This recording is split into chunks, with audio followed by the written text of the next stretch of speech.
పెడుతూనే ఉండాలి.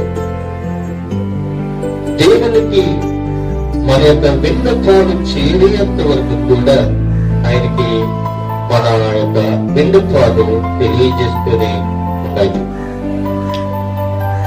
ఒక ఉదాహరణగా మనం జ్ఞాపకం చేసుకున్నట్లయితే, ఒక రాజుగారి యొద్దకు మనం వెళ్ళినప్పుడు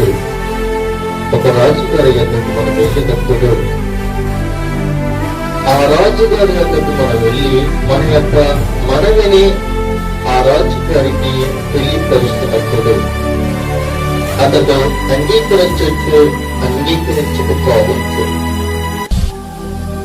ఆ రాజుగారు వినేంత వరకు కూడా మనము ఆ రాజుగారికి మన యొక్క మనవిని తెలియపరుస్తూనే ఉంటాం.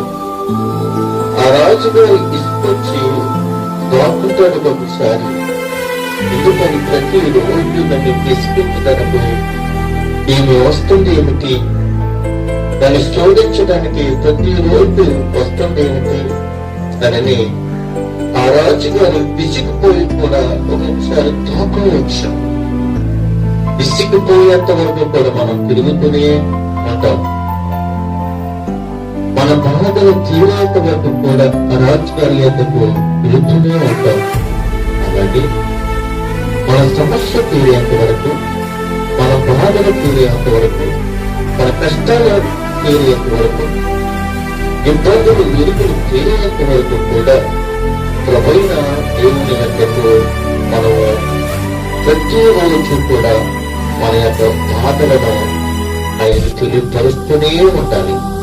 అయ్యా, నేను బాధల్లో ఉన్నాను ప్రభు, నేను శోధనలో ఉన్నాను ప్రభు, నేను ఇరుకులో ఉన్నాను ప్రభు, నేను అనేకమైన రోగంలో ఉన్నాను, కుటుంబ సమస్యలతో, కుటుంబ బాధలతో, బిడ్డలతో, సమాజంతో నేను చాలా సతమతమవుతూ ఉన్నాను.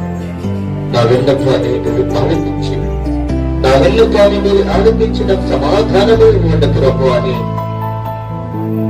మీ రహస్యమందు నా తండ్రి యొక్క నీకు తండ్రి మాత్రమే ఉన్నాడు గనుక, నీ తండ్రి మాత్రమే ఉన్నాడు గనుక, నీ తండ్రి మీ యొక్క సమస్యను పిలుస్తాడు గనుక గదిలోకి వెళ్ళి తలుపులు వేసుకొని మీ రహస్యమందు నా తండ్రికి మీ విన్నపాన్ని తెలియజేయండి.